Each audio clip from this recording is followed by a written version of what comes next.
BCom final paper first. और आज का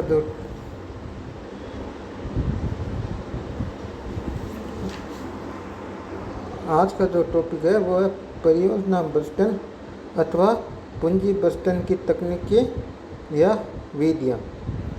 अब पूंजी व्यय प्रस्तावों को स्वीकार अथवा अस्वीकार किए जाने से पूर्व उन प्रस्तावों की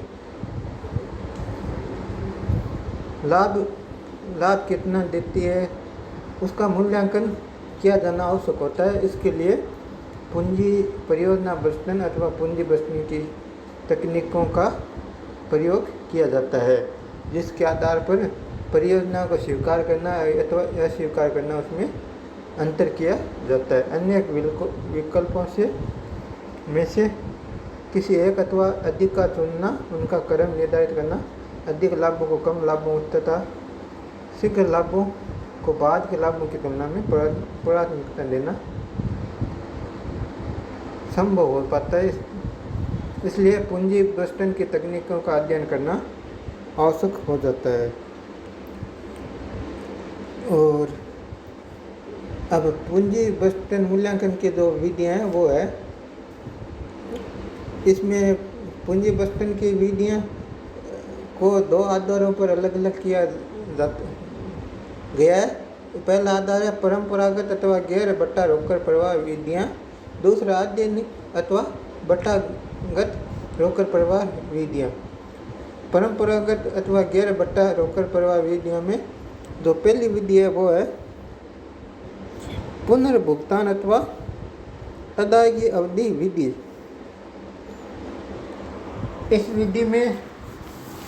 इस विधि का प्रयोग इसमें इस शुद्ध रोकड़ अंतर्वाह के आधार पर पूंजी संपत्ति में किए गए विनियोगों के पुनर्भुगतान की अवधि ज्ञात की जाती है।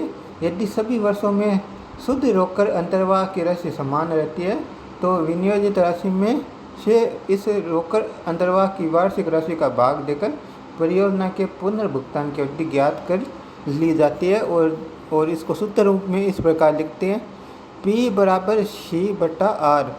यहाँ देखो P बराबर होता है पे बैक पीरियड और C बराबर होता है इनिशियल इन्वेस्टमेंट और R बराबर होता है एनुअल नेट रिटर्न।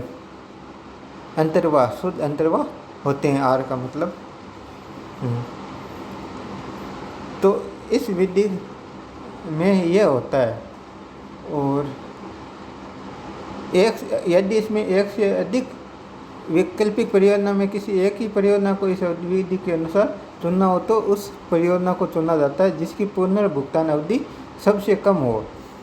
यानी इसमें अगर मान लो 3 मशीनों में से एक का चुनाव करना है तो उसको उस आधार पर चुनाव किया जाता है जो सबसे पहले अपनी लागत को पूरा करके लाभ देने लगती है। तो इसको सूत्र रूप में इस प्रकार लिख सकते हैं। अब इसके जो उदाहरण हैं वो देख लो। इसमें दिया गया राकेश लिमिटेड एक नवीन मशीन का क्रय इस शर्त पर करना चाहता है कि उसकी लागत उसे प्राप्त होने वाले बचतों से 5 वर्षों में वसूल की जा सकती है। और आप सूचना दी गई है कॉस्ट ऑफ मशीन दिया गया 3 लाख दिया गया कॉस्ट ऑफ मशीन। और दूसरा एनुअल सेल्स रेवेन्यू जनरेटेड है 4 लाख। और फिर दिया गया है वेरिएबल कॉस्ट 60% ऑफ सेल्स। और फिर दिया गया annual fixed cost other than depreciation 20,000।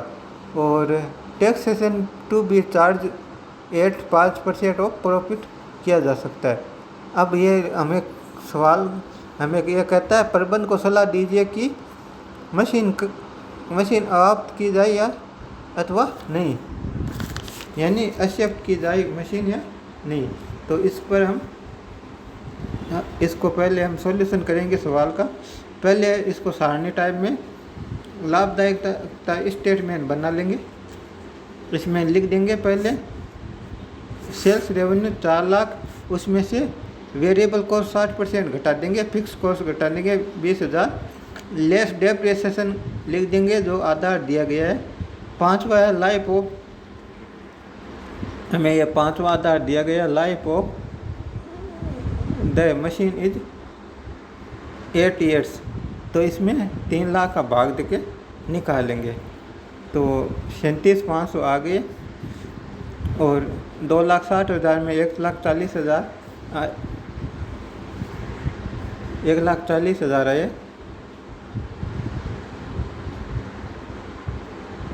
1,40,000 आए और फिर डेप्रिसिएशन 3 लाख बटा 8 37,500 आ गए। फिर प्रॉफिट बिफोर टैक्स लिख देंगे 1,02,500, ये यहाँ है 1,02,500।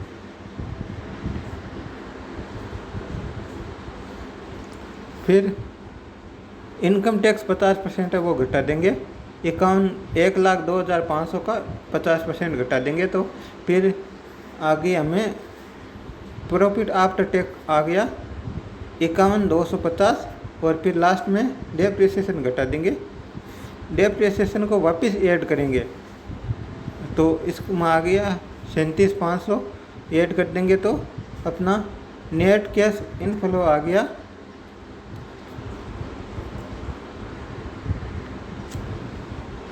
88,750। फिर पे बैक पीरियड का सूत्र लगा देंगे C/R, तो बराबर हो जाएगा 3 लाख बटा C अपना 3 लाख है और R अपना रिटर्न जो मिला है, नेट कैश फ्लो मिला है वो 88,750 है। तो 3.38 ईयर्स है। तो इसमें यही सलाह दी जाती है कि मशीन शुड बी एक्वायर्ड, यानी मशीन को अवाप्त की जा सकती है।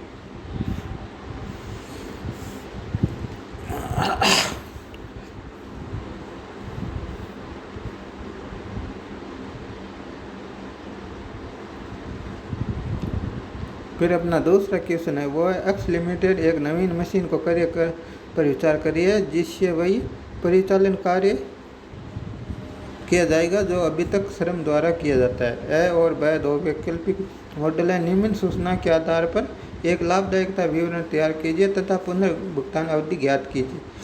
ए मशीन का दिया हुआ है estimate life of machine 5 year और मशीन बी का 4 ईयर्स। कॉस्ट ऑफ मशीन है 1,50,000 और 2,50,000 बी की है।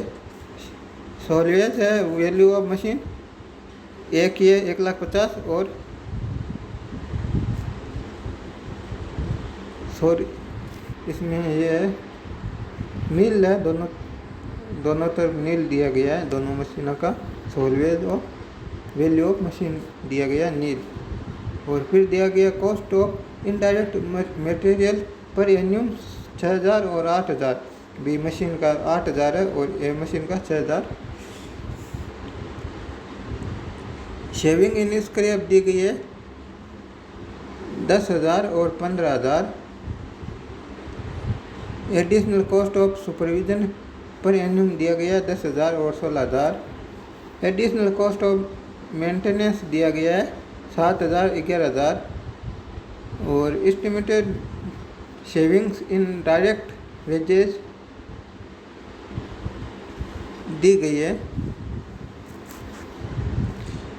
उसका आधार दिया गया है एम्प्लॉयज नॉट रिक्वायर्ड नंबर 150 और बी के 200 और वेजेस पर एम्प्लॉय पर एन्यूम 600 दिया गया है।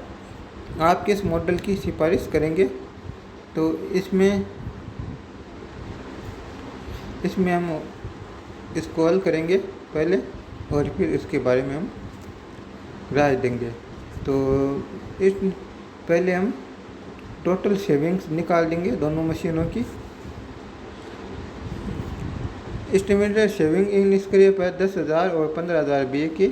और estimated saving in direct wages है employ not required into wages पर, तो 150 × 600 और 200 × 600 और फिर इन दोनों को जोड़ेंगे तो 1,00,000 ए मशीन के आ जाएंगे और बी के 1,35,000। और फिर आगे एडिशनल कॉस्ट निकाल लेंगे अलग अलग। एडिशनल कॉस्ट ऑफ सुपरविजन्स 12,000 और 16,000, और एडिशनल कॉस्ट ऑफ मेंटेनेंस 7,000 और 11,000, और इनडायरेक्ट मटेरियल 6,000 और 8,000, और डेप्रिसिएशन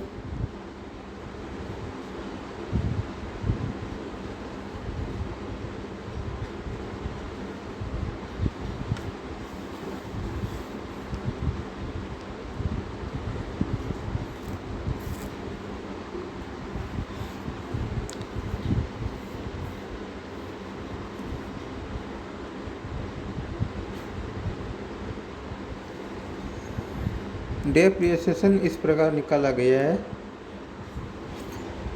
1,50,000 में 5 का भाग दिया है और 2,50,000 में 4 का भाग देकर निकाला गया है। और फिर जो आया टोटल एडिशनल कॉस्ट आ गई 55,000 और 97,500, और एनुअल सेविंग्स बिफोर टैक्स ए और बी निकाल देंगे। ए में से माइनस बी कर देंगे और लेस टैक्स कर देंगे 50%, 45,000 का 50% और 37,500 का 50%। एनुअल सेविंग्स आफ्टर टैक्स कर देंगे 22,500 और 18,750, और इसमें फिर वापस डेप्रिसिएशन ऐड कर देंगे 30,000 और 62,500।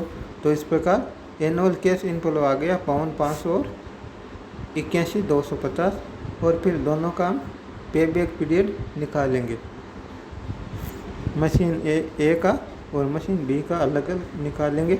तो दोनों का आया, दोनों का ये पे बैक निकाला तो एक आया 1,50,000 ऑब्लिक 52,500 तो बराबर 2.86 ईयर्स, और बी क्या है 2,50,000 बटा 81,250 बराबर 3.08 ईयर्स। तो अब इस क्योंकि मशीन ए ने कम टाइम में जो लागत है वो पूरी कर ली है, तो मशीन ए को एक्सेप्ट करना चाहिए। और जो सिफारिश है वो मशीन ए के लिए की जाएगी, क्योंकि इसमें कम टाइम में इसने कॉस्ट को अपनी पूरी कर लिया है। तो अब इसका जो दूसरा पॉइंट है वो संपत्ति से प्रतिवर्ष असमान रोकड़ अंतर्वाह होने पर पुनर्भुगतान अवधि की गणना कैसे करेंगे वो अगले वीडियो में हम बताएंगे।